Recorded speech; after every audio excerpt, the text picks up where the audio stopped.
Welcome back, 6:53. Time to get you ready for your Monday here in the morning sprint. And Mark Peterson says your day will start off dry, but will end with some showers. And Kelsey Morgan shows us the damage from a tornado in Dallas last night. But first, the search continues for a 17-year-old from Deer Park. It's been 13 days since Sarah McNeese's family has heard from her. She was last seen October 8th at Spokane Community College. That is where police found her car and a note that said she ran away with a boyfriend. Sarah's family says the note was not in her handwriting. They've been putting up flyers hoping someone will come forward with information. Someone knows something somewhere, and we just need to have someone or the people who know to come forward, do the right thing. Police would like to speak with anyone who may know where Sarah is. Just call Crime Check 456-2233. Well, this morning, Dallas is left with the aftermath of a tornado. A strong storm touched down around 9:30 last night and ripped through 17 miles of northern Dallas. Numerous homes and businesses had their roofs ripped off, cars were flipped, and power poles were snapped in half. This morning, hundreds of thousands of people are without power as they assess the damage to their homes. Police have been going door to door in the hardest hit areas, searching for anyone who might be trapped under debris. Just started praying that we would come through alive. I never dreamed that I would be in one, and I never want to be in one again. So far, no serious injuries or deaths have been reported, though several people have been taken to the hospital. All right, good morning, everybody. Around here, it is going to be a dry start with rain moving in midday through the afternoon and the evening hours. In fact, we see that coming in, lasting throughout. So, yeah, we're going to have a wet afternoon. There's no doubt about it. So, 10-second takeaway is this. The dry start and the wet finish is certainly coming home from work or school. Get some layers on. One of them, waterproof, please. Investigation is just beginning to figure out what caused a military training disaster that killed 3 soldiers over the weekend. The accident happened at Fort Stewart in Georgia. 6 soldiers were riding in a Bradley fighting vehicle when it rolled over into the water. 3 soldiers did not survive. 3 others were rushed to the hospital. Breaking news this morning, the nation's 3 largest drug distributors and a drug maker have reached a tentative deal to settle a lawsuit related to the nation's opioid crisis, which is to blame for 400,000 deaths in the last 20 years. A trial was set to begin this morning in Cleveland, the first federal trial in the nationwide crisis. And now it's not clear what will happen with the remaining litigation if the settlements are finalized. Well, some frozen sausage patties sold at Walmart are being pulled off the shelves because they could be tainted with salmonella.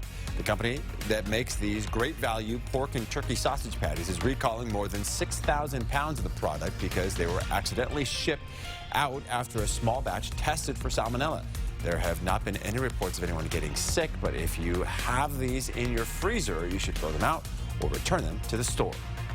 Coming up next on Good Morning America, Tom Brady facing off with the media. The 6-time Super Bowl champ frustrated by questions about his appearance on a new Netflix comedy. That was about, I think that was taken out of context, just like you're taking it out of context and trying to make it a story for yourself. Coming up, why many say Brady's cameo on the show makes light of serious accusations against Patriots owner Robert Kraft. And you've probably seen the video. It's captivating people across the country. Surveillance cameras caught the moment. A high school football coach disarms a student with a shotgun, then embraces him. I think there's things in my life that have happened that, I think have prepared me for that very moment, to act. Next, a look back at Keenan Lowe's heroic actions. If you don't have your ballot yet, you should get it today. It should be in your mailbox. If you don't get yours, you'll want to double check that you are registered to vote in this election. Ballots are due back in a little more than 2 weeks on Tuesday, November 5th. About 550 people in Spokane County have actually already returned theirs. When you are ready to place your vote, just stick the ballot back in the mail. No postage is required, or find a ballot drop box around town. If you need a little more information on some of the people or things you're voting on, we have all of those details compiled for you in our voters guide on KXLY.com.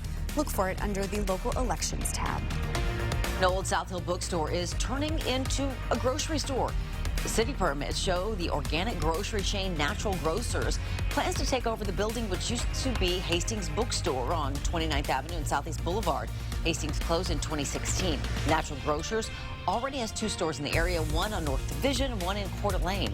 The company is now advertising for new workers on its website.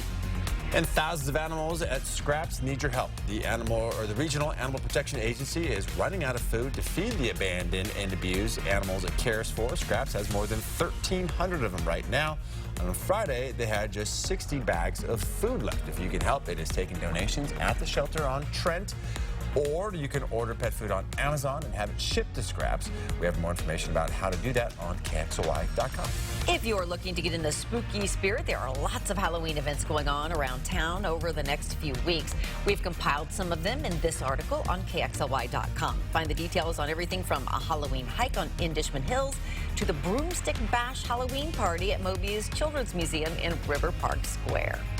Tomorrow on Good Morning Northwest, meet the budget mom from Spokane Valley. She made national news when she paid off over $77,000 in debt in just 8 months.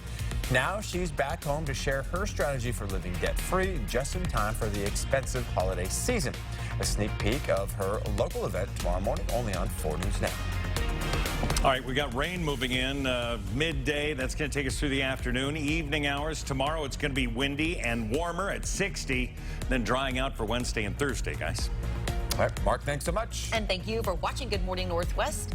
GMA starts right now.